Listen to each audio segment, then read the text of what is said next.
Hi, it's Chris Hunter, Hotel Revenue Man. I want to go ahead and make this video because I've made a lot of videos about revenue management principles for hotels. And I've had people reaching out to me asking for help with revenue management principles and pricing strategies for vacation rentals. So I had a vacation rental technology conference reach out to me and asked me to present. So I went ahead and put together this talk, and I thought it could be useful to others out there. The information I'm going to give you is unique because these are things that I have seen myself, and even I'm going to share a metric and some principles that I have seen myself and I haven't heard elsewhere that I think will be a help to you. So I want to give a quick shout out to Carlos.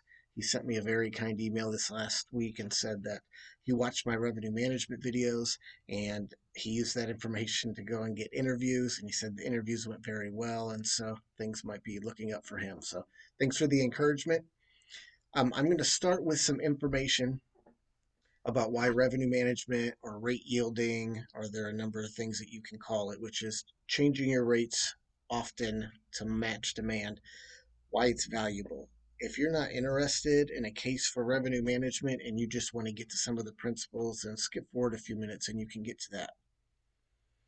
But the benefits of revenue management, dynamic pricing, rate yielding, all of these are regularly changing prices to match demand.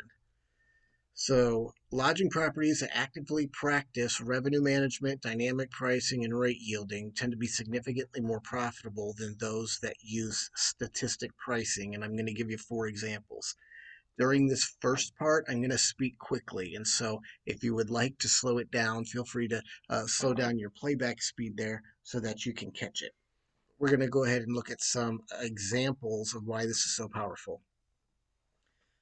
Those that practice this get 10 to 20% higher revenue per available room, or rev par.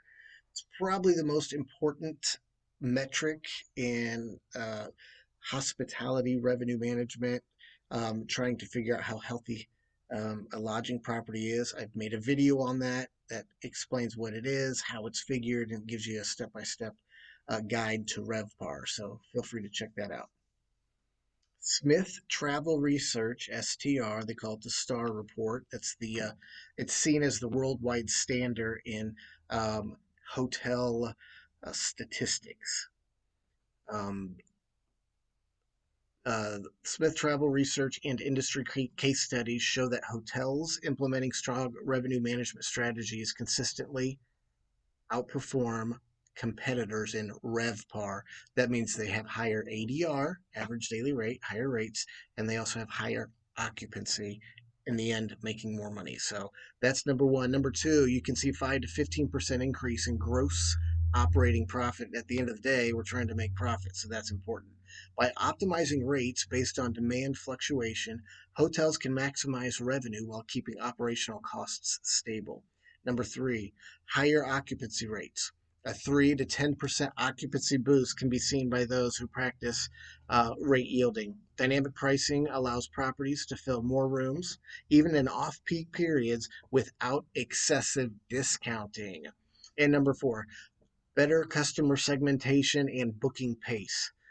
Hotels that analyze booking trends can target high value customers and reduce reliance on last minute deep discounts, which is something we like to avoid if at all possible. Let's look quickly at some real world examples to show you that this is a real thing and it is very valuable. Marriott, Hilton, and IHG extensively use revenue management, reporting double digit RevPAR growth when properly implemented. That means they're seeing 10% and greater RevPAR, better occupancy, better average daily rate. Number two, independent hotels that switch from static pricing, that means you keep it the same. From static pricing to a revenue management system, often see a 10% to 25% uplift in revenue within the first year alone. So I actually had a client that hired me and I recorded their data and I made a video about it so you can see it. What happens when every day at a hotel is the same? Now, I know we're talking vacation rentals, but you're going to see how there are some similarities. We'll also talk about some of the important differences. But we saw at this hotel that had the rates static, it's the same price every day. On the weekdays when there was less demand, the price was too high, so they didn't sell barely any rooms. And then on the weekend when the demand was high, their rates were low and they were selling out too quickly. So neither of those is a great situation. They're leaving money on the table. And number three, budget and mid-scale properties see the highest impact as they tend to have more pricing elasticity. That means it can change. It can change and stretch. Pricing elasticity compared to luxury hotels. So we see it in budget mid-scale there. Luxury doesn't see it as much because I've worked with some higher end properties. And if we're looking at the data and we say, okay, this is off season and for this day of the week, based on the data, our rate should be $100, $105. And they go, absolutely not. Part of our brand strategy is we will not go below $150. We would rather the room sit empty. I said, okay, because that's what's going to happen because the data is telling us that at this time, rooms in the area, based on where you sit in the market, would sell at $100. So sometimes they are able to make all of the choices that independent properties or properties that aren't luxury properties can make. So I started getting some of these principles as I was doing some experimentation. So I start coming up with some of these principles and I apply them and even develop some others as I start working with vacation rentals a few years ago. So I was a revenue manager for 4 hotels in town. So I'm in Branson, Missouri. That's southwest Missouri. Missouri is a state in the middle of America, or we say the Midwest. It's a top 25 tourism destination in America. We have probably about 100,000, just over 100,000 um, population in our county in the area, but we have about 10 million visitors a year. It depends on who you ask. It could be less or more. So there was a gentleman who owned 4 hotels in town, hired me as a revenue manager. It was a total of 800 room nights and over 50 room types. So of those 4 properties, 3 of them were his, they were the same private brand that he had developed. So they were the same type of rooms, same amenities, same breakfast. So this gave me an opportunity to do a great experiment. So I'd take the 3 properties and I'd price them all at $100. So this is a scientific method for those of you who will recognize it. So I used the middle one as a control. That means I just froze it at 100 and didn't change it. I took one property, I made it 10% more expensive, $110. I took another property and I made it 10% more inexpensive. And then every day I would log in and I would track the occupancy and I could see how each one was growing. I actually developed this and it's called a pickup sheet. And I have a series of videos because it gets a little involved, a series of videos of how I developed this pickup sheet and how you can use it for your property. Also, feel free to reach out to me. I have people hire me, people have me come speak at conferences. I've had um, property management companies have me do webinars for the people that own properties in their that do business with them so they can teach them how to appropriately price. So feel free to reach out to me. I also have other organizations and companies who will just hire me hourly with a consulting fee to help them figure this out. But I went ahead and started building this pickup sheet and I would chart every day and I would see that the more expensive property would fill up more slowly. Control that I kept there would be steady, and the one that was more inexpensive would fill up more quickly. And I started to see these curves, and I realized it's the demand curve. So I could figure out how to see the demand curve uh, currently and see where it's going in the future, and that helped me price the rates more correctly. It also helped me figure out booking patterns. So then I went to work for a company. There's a company that was getting ready to buy the biggest hotel in Branson. It has 472 rooms. They managed 500 vacation rentals. So they hired me as a data analyst and as a revenue manager. So I came up with pricing strategies and implemented those strategies for these 500 vacation rental units. Then, as they purchased the hotel, they wanted to take the same principles that they use for vacation rentals and use those on the hotel. And some of those just do not transfer. And so I helped walk them through that and I showed them the data and they tried some new things in the hotel strategies in the area, and so that was interesting to see. Um, but having access to all of these units and all of this data let me see some very interesting things. So they had as little as a one-bedroom cabin, a studio condo, a one-bedroom condo, all the way up to a standalone 10-bedroom house. And so I would start pricing the ones and then the twos all the way up to the tens. And I had an idea. I thought, if I had the money, I wonder if I would make more money owning 10 one-bedroom units or one 10-bedroom unit. So I started to figure out how I might be able to see which would work. So this leads me to principle, revenue management principle for vacation rentals. This also can play for a hotel too, actually, just any lodging property. Is you need a story. You say, I don't know what that means. If you have a lodging property, any type in Branson this weekend, there's a car show. There's a religious group that has their annual conference in town, and it's a big deal. They sell a lot of rooms. It is October weekend, so people will come because leaves are changing. We also have a big theme park, and they're doing like a fall festival type feel, and people really enjoy that. And I think it's the last weekend for that. So there are lots of reasons people would come to town this weekend, and I have a hotel I consult for. Um, we, they had their rates too low. There was like a computer glitch or something, and their hotel sold out like a week early, which is no good. So it's busy, but that's the reason somebody would rent a vacation rental or rent a hotel room this weekend. So let's say if I'm trying to figure out if I should buy one 10-bedroom or 10 one-bedrooms, I'm going to need a story. Why would somebody rent a 10-bedroom home? Well, actually, I had a good lead on this because I know a guy, one of my friends was one of the first people to build a large vacation rental in the Branson area a few years ago. It was a 9-bedroom, and his first booking was a softball team. So I already had a great real life story I could use. So I said, look, I got a 10-bedroom. Let's say they're going to have a softball team is going to rent it. And so the story I tell myself goes like this. There are 10 moms, because usually, if you look at the data, moms are the ones who are booking the trips, and said, we're going to Branson for this tournament in the summer. And so the moms get together. They say, let's pick a hotel and see if we can get all on the same floor and rooms close to each other. So they say, okay, well, how much does a hotel in Branson cost? Let's call it $100. $100, okay. And then one of the moms says, I was actually on Airbnb or Vrbo, vacation rental by owner, and I saw this 10-bedroom home. And they said, how much was it?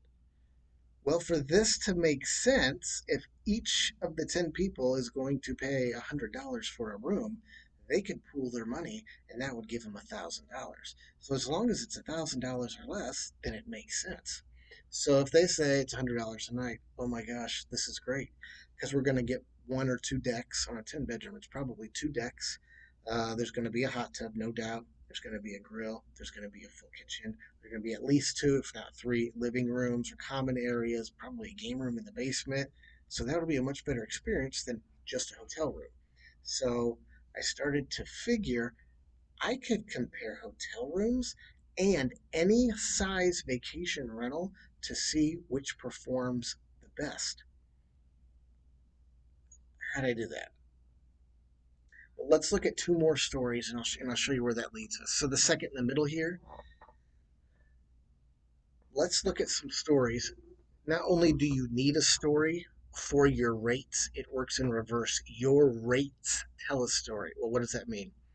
Let's say in the middle here, so in Branson, Sunday night through Thursday night is weekdays, and Friday night and Saturday night are weekends. So if Sunday through Thursday, whatever our unit is $100 a night, and on Friday and Saturday it's $200 a night, what story am I telling? I'm telling the story that Friday and Saturday has twice the demand as Sunday through Thursday. And I've looked at all the data, all average for the entire year, and that's true.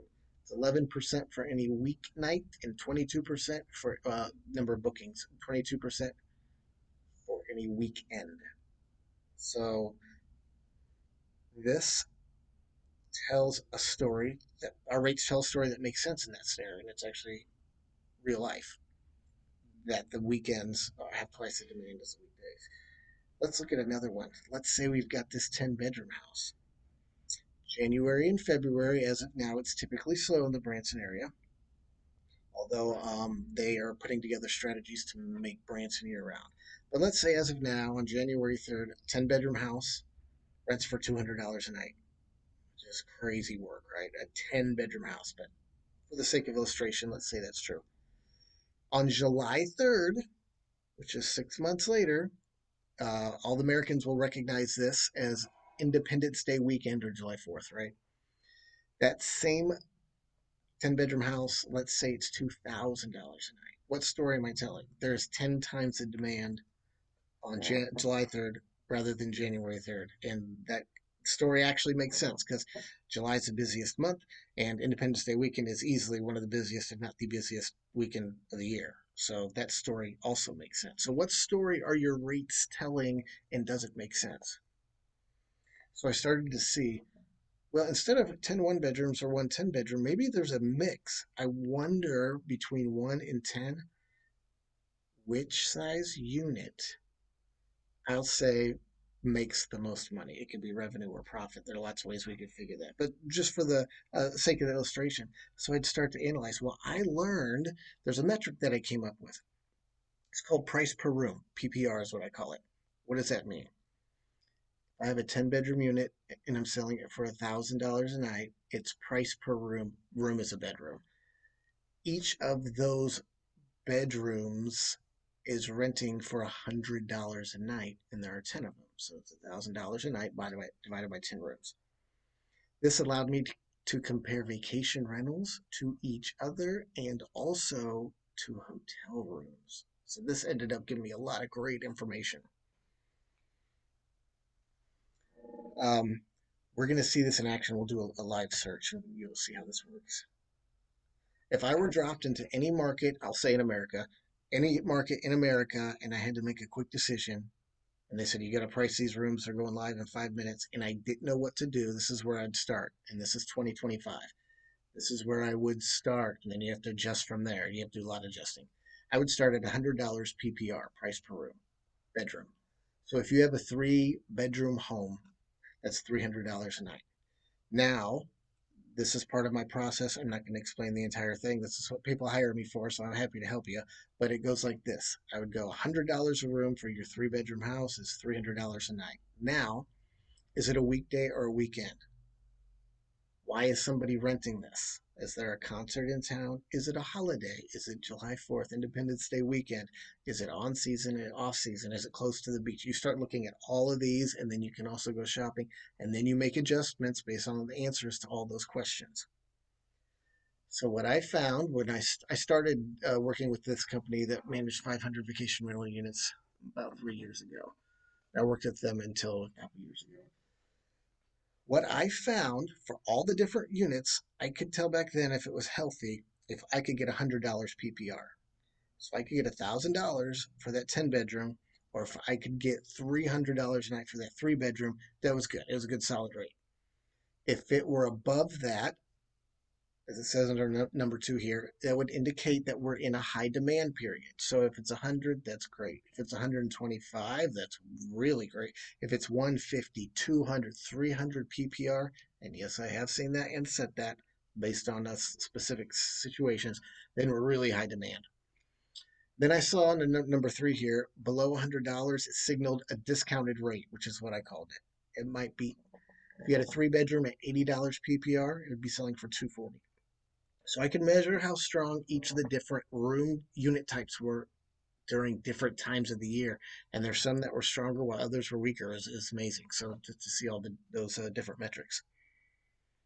So below 100 signaled a discounted rate, and the emergency zone was $50 and below. Once we hit that, that's when I hit the big red button and I get in touch with my boss and I go, boss, I am analyzing the data and I'm looking at the competition and how many units of this type are online and how they're being priced. And if we're going to sell, we need to have a $40 PPR. That would be selling a 10-bedroom house for $400 a night, $40 PPR. I did not, back then, I didn't want to go below $50. Now I have a video that talks about how much it costs to put someone in a room. And um, once you get below $50 PPR, you're not making any money, is the short story. You have to look at your specific area and your property and your expenses. But with all of the hundreds of units that I've seen, that's what I found. So I would do these experiments when I was working at the hotels. During times of high demand, I'd play a game. Could I break the record for how much I got for a room? So if I know the town's going to sell out, um, and I know that they have not been getting the properties that I was working with had not been getting as much as they could have in previous years, then I would push those rates. So then I thought, conversely, or like the opposite of that, was how low could I go? And I would do that because I thought if it's an off time and I go low enough, maybe all of the people in town that are coming to town will find the hotel that I'm working for and fill it up. I thought it was at least worth a try. So there was a budget motel I was working with. It was solid, clean, neat, and comfortable. Average rate was probably $75. So I thought during these lower times, let's see if we can, as we say in the industry, get heads in beds, just get rooms booked. So I'd go 75, 70, 60, 55, 50, 45, and my phone would start ringing. And the general managers would say, "What are you doing?" I was like, "Why? What's going on?" They said the cops are getting called and people are playing their music too loud and the rooms smell like smoke and there are illicit substances that are being found and the guests are bringing in bed bugs. And there's lots of traffic at some of these rooms. And people are showing up for breakfast that we know didn't stay here and they're looking pretty rough. And when it got to a certain point, they said it's not worth it. I'd rather the room sit empty than having to deal with all the chaos.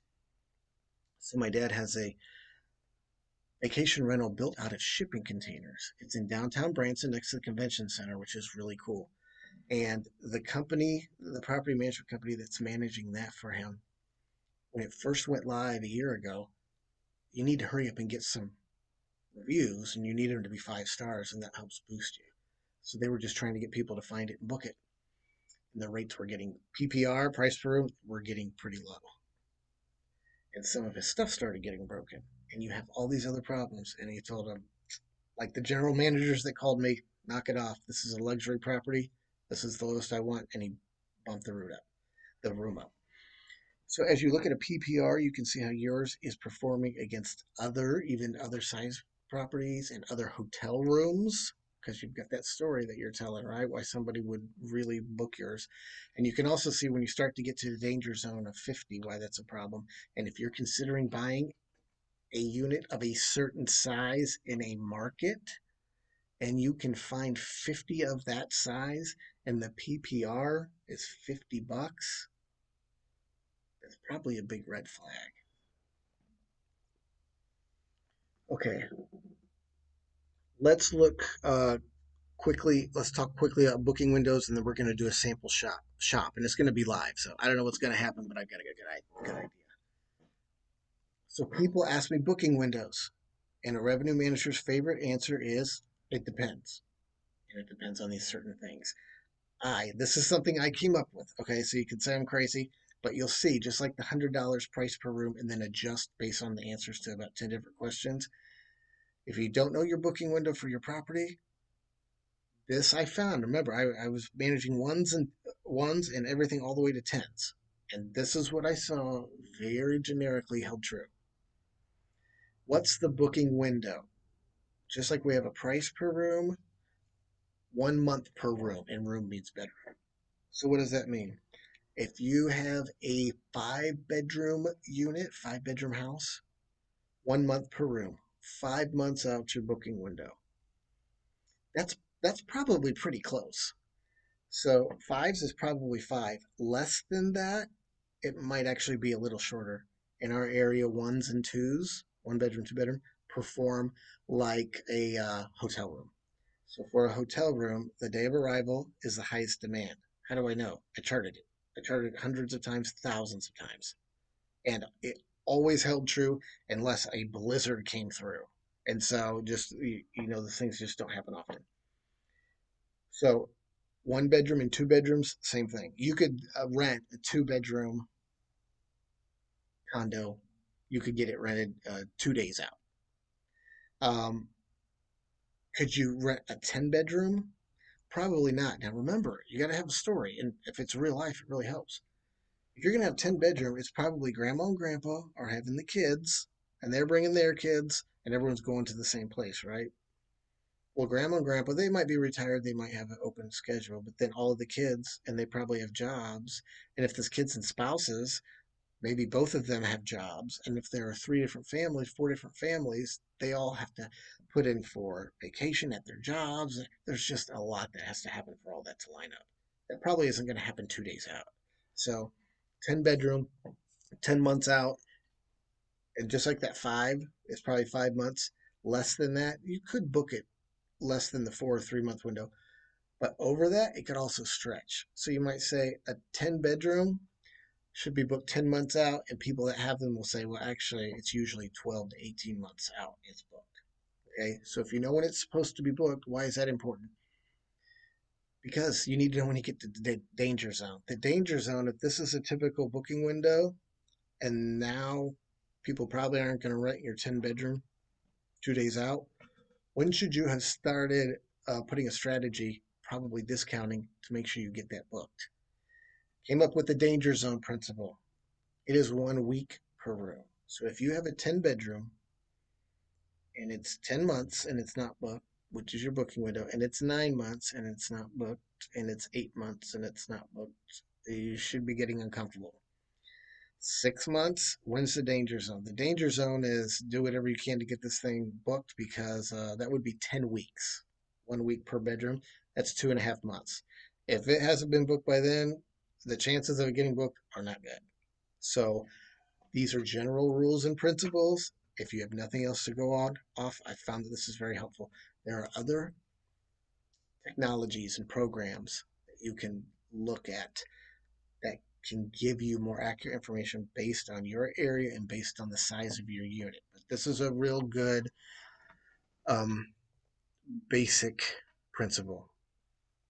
Now, my favorite thing to do, because we can have all these principles, we need to see what's happening in the real world. So let's go let's see what PPR looks like in the real world, okay? So let's go. So I like using Verbo, vacation rental by owner, for this because of the way the pricing comes out, and it's pricing per night. It just makes it easier. So I did Independence Day weekend, which is July 4th, Independence Day, and I pretended we're staying a week, which is very likely, and there will be a lot of units that might even require you to book an entire week if you're taking maybe their highest demand period of the year. Okay, first thing I like to do, I don't want recommended because they get paid to put stuff there. So I'm going to go price low to high. And here's filters. I could have done that here. I just did an extra click. I didn't need to. So watch this. Let's do a house, which is going to be a standalone unit all by yourself, not a condo in a condo building. Let's do rooms. Let's go 6. And now this is going to give me not just 6, but 6 and bigger, and you'll see why. Sometimes you can end up with a bigger unit uh, for a cheap price. If someone doesn't know what they're doing, or if it just came online, or there are a number of reasons. And then down here, see, you can sort it here from low to high. Something else I want you to watch, this will be helpful to you. How many properties show up here? If you look, now remember, this is 9 months out, 10 months out, and there are about 300 properties. Well, if you check this every week, you'll see that number start to tick down, which is your demand curve again. And when you get 3 months out, it'll be lower and lower and lower. So we've got 6 bedrooms and we've got 360. What is the PPR, price per room? 360, I'm going to say 360 instead of 364. It's easy math. Divided by 6 is a $60 PPR. Remember, under 100, I have found is a discounted rate. So you're going to want to click through some of these pictures. You're going to look at the review score, 5.4 out of 10. You might be rolling the dice on that one. Let's go here. 6 bedroom. Okay, 7 times 6 is 42, so that's about a $70 PPR. Look at this jump right here. So there are two really discounted properties. 6 bedroom for 600 bucks. They're already to $100 PPR, which is great. If I own this property, I'm the revenue manager, I'm glad the market. Look, and here's another $100 jump. So now we're over $100. Listen, there are 200, 300 of these properties. We just looked at the first few. And what will happen periodically, it'll go 6 bedroom and then it'll be like an 8 or a 9. And the PPR will drop again and you can end up getting a good deal. Let's find one of these.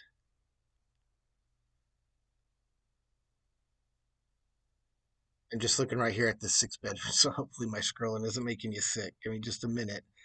We'll see if we can find a deal. Everyone might have their rates up. They might be paying attention. That's interesting. Here we go. A 7 and a 9. Watch this. Okay, 6. So that's 123, 130, 736, 136 PPR. This is 130-ish. 9 bedrooms. This is $100 PPR. It only has 2 reviews, so they're doing discounted rates because it's brand new. And I bet you this is brand new construction luxury. Yes, there you go. This is going to be like a vacation rental neighborhood with these large units. So $100 PPR, July. There you go. So, and then we've got some 7s, and it'll go back to 6s. And another thing you can do just to see this principle for fun, let's go price high to low. And you'll see what people are doing. This is usually going to be the extreme, but they might know something we don't. So let's just see what's happening.